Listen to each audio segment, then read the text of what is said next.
Hello friends. आज के इस क्लास में हिंदी पैडागोजी का 30 क्वेश्चन आपको पढ़ाने वाले हैं। सब के सब क्वेश्चन पैडागोजी का होने वाला है।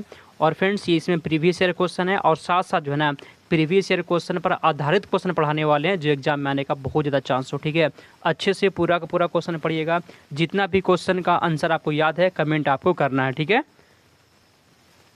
तो चलिए फ्रेंड्स क्लास को हम लोग स्टार्ट करते हैं। आज का पहला क्वेश्चन, पठन सीखने का वह तरीका जो संदर्भ के अनुसार अर्थ निर्माण पर बल देता है क्या कहलाता है। यहाँ पे ध्यान दीजिएगा फ्रेंड्स, किस पर बल देता है तो अर्थ निर्माण पर बल देता है, उसे क्या कहते हैं। समग्र भाषा उपागम, बॉटम अप उपागम, टॉप डाउन उपागम या फिर संरचनात्मक उपागम। कमेंट करिए। पठन सीखने का वह तरीका जो संदर्भ के अनुसार अर्थ निर्माण पर बल देता है उसे क्या कहते हैं फ्रेंड्स, उसे कहते हैं समग्र भाषा उपागम। ऑप्शन नंबर यहाँ पे ही हो जाएगा। जो लोग भी ए लगा दिए बिल्कुल सही जवाब है। ठीक है फ्रेंड्स, आगे चलते हैं 2 नंबर क्वेश्चन की और लास्ट में जो है ना पूछेंगे आपसे कि आप 30 में कितना सही किए हैं। ठीक है, अगला, भाषा के बारे में चिंतन करने और बातचीत करने की योग्यता को क्या कहा जाता है। दूसरा का बताइए। भाषा के बारे में चिंतन करने और बातचीत करने की योग्यता को क्या कहा जाता है। कमेंट करिए। तो वह व्यवहारिक योग्यता, सामाजिक योग्यता, अधिभाषिक योग्यता या फिर संज्ञानात्मक योग्यता। तो यहाँ पे 2 नंबर क्वेश्चन का फ्रेंड्स क्या होगा आंसर बताइए। भाषा के बारे में चिंतन करना और बातचीत करने की योग्यता को क्या कहा जाता है।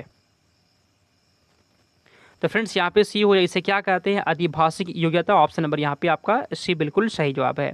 आगे चलते हैं 3 नंबर क्वेश्चन, रचनात्मक उपागम के अनुसार बच्चे नई शब्दावली और भाषांश किस प्रकार सीखते हैं। रचनात्मक उपागम के अनुसार बच्चे नई शब्दावली किस प्रकार सीखते हैं। व्याकरण रटकर सीखते हैं, ऐसा नहीं है। चलिए फ्रेंड्स यहाँ पे तीसरा का सही जवाब क्या होगा, औपचारिक निर्देश से, ये भी नहीं, नकल करके, ये भी नहीं। आंसर यहाँ पे हो जाएगा स्वयं आविष्कृत करके सीखते हैं। ऑप्शन नंबर यहाँ पे डी बिल्कुल सही जवाब है। आगे चलते हैं 4 नंबर क्वेश्चन, संभाषिक पठन का मुख्य उद्देश्य निम्नलिखित में से क्या होता है। बताइए, संभाषिक पठन का मुख्य उद्देश्य क्या होता है। चौथा का फ्रेंड्स सही जवाब क्या होगा, केवल किताबी शब्दों का पालन, ये भी गलत है। मौन पठन का अभ्यास, ये भी गलत हो जाएगा। कठिन शब्दों का लेखन, ये भी गलत है। ऑप्शन नंबर यहाँ पे हो जाएगा बच्चों से बातचीत का व संवाद करना। ठीक है, बच्चों से बातचीत व संवाद करना। 5 नंबर क्वेश्चन, प्राथमिक स्तर पर भाषा शिक्षण का सबसे प्रमुख उद्देश्य क्या होना चाहिए। पास के बताइए। तो प्राथमिक स्तर पर भाषा शिक्षण का सबसे प्रमुख उद्देश्य क्या होना चाहिए। भाषा सीखने का, ठीक फ्रेंड्स, भाषा शिक्षण का सबसे प्रमुख उद्देश्य क्या होना चाहिए। ऑप्शन ए, बच्चे कठिन काव्यों की रचना कर सके, ऐसा नहीं है। परीक्षा में अच्छे अंक लाए, परीक्षा के लिए फ्रेंड्स बच्चों को नहीं पढ़ना है, कंठस्थ भी नहीं करवाना। आंसर यहाँ पे बी हो जाएगा, बच्चे किसी बात को सटीकता से समझ पाए। ऑप्शन नंबर यहाँ पे बी हो जाएगा। ठीक है, आगे चलते हैं 6 नंबर। अगला, भाषा अधिगम की प्रकृति और शिक्षा शास्त्रीय व्यवस्थाओं के सिद्धांतों को क्या कहते हैं। विधि, तकनीक, योजना या फिर उपागम। चलिए फ्रेंड्स कमेंट करिए छठा का आंसर, इसे उपागम कहते हैं। ऑप्शन नंबर डी हो जाएगा। आगे चलते हैं 7 नंबर क्वेश्चन की ओर चलते हैं। ठीक है, चलिए 7 नंबर क्वेश्चन, रचनात्मक मूल्यांकन का आयोजन शिक्षण अधिगम प्रक्रिया के किस चरण में किया जाता है।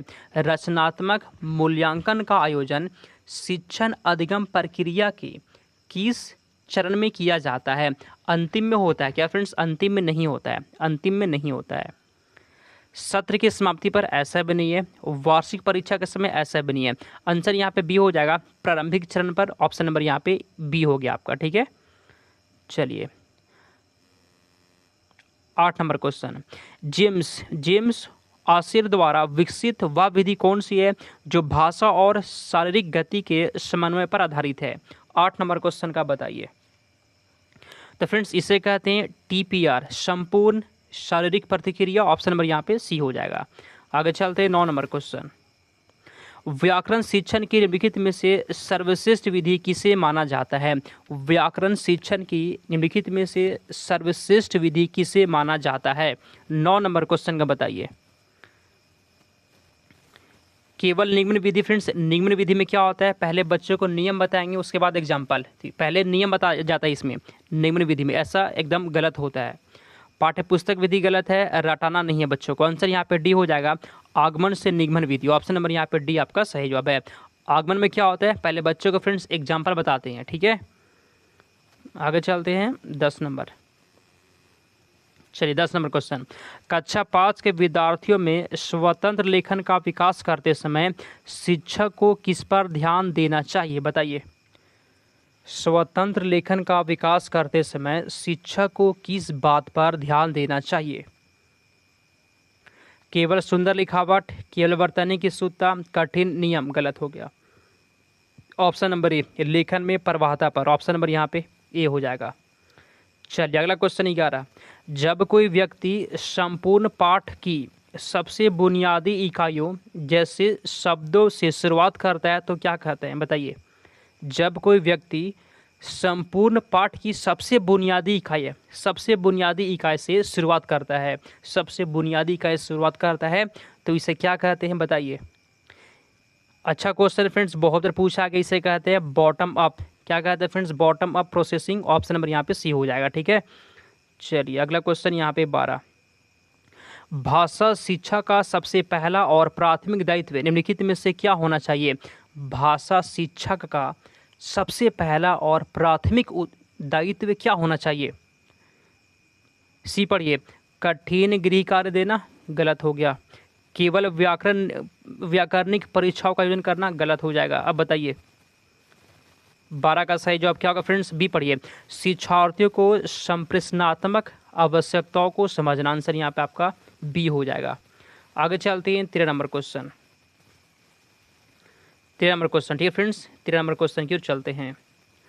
बालक के जन्म से लेकर विद्यालय प्रवेश तक पढ़ने लिखने से संबंधित विकसित अवधारणाएं क्या कहलाती है। चलिए फ्रेंड्स 13 का सही जवाब क्या होगा, बताइए। बालक के जन्म से लेकर विद्यालय प्रवेश तक पढ़ने लिखने से संबंधित विकसित अवधारणा क्या कहलाती है। इसे कहते हैं उद्गामी साक्षरता स्तर। ऑप्शन नंबर डी हो गया आपका। नेक्स्ट क्वेश्चन, भाषा अर्जन की प्रक्रिया निम्नलिखित में से किस प्रकार की होती है। भाषा अर्जन की प्रक्रिया किस प्रकार की होती है। हम बहुत बार बता चुके हैं फ्रेंड्स, भाषा अर्जन स्वाभाविक होता है। कैसा होता है फ्रेंड्स, स्वाभाविक होता है। ऑप्शन नंबर यहाँ पे ए हो जाएगा, ठीक है। चलिए 15 नंबर, श्रवण कौशल के विकास के लिए शिक्षक द्वारा कविता को भावपूर्ण तरीके से पढ़ा जाना किसमें सहायक है। श्रवण कौशल के विकास के लिए शिक्षक द्वारा कविता को भावपूर्ण तरीके से पढ़ा जाना किसमें सहायक होता है। चलिए फ्रेंड्स 15 का बताइए। केवल लेखन सुधारना। गलत हो जाएगा। केवल गलत। कंठस्थीकरण गलत हो जाएगा। देखिए बी पढ़िए, बी आंसर इसका होगा, श्रवण कौशल, भावग्रहण और एकाग्रता विकास में। ऑप्शन नंबर बी हो गया। चलिए अगला क्वेश्चन 16, अनौपचारिक और औपचारिक दोनों तरह के माहौल में प्रभावशाली ढंग से बात रखना किसका उद्देश्य है। अनौपचारिक और औपचारिक दोनों तरह के माहौल में प्रभावशाली ढंग से बात रखना किसका उद्देश्य है। 16 का सही जवाब क्या होगा। जहाँ जहाँ केवल दिख रहा है, केवल उच्च प्राथमिक गलत, केवल परीक्षा गलत। आंसर यहाँ पे डी हो जाएगा, प्राथमिक स्तर पर भाषा शिक्षण का। ठीक है फ्रेंड्स, ऑप्शन नंबर यहाँ पे डी है।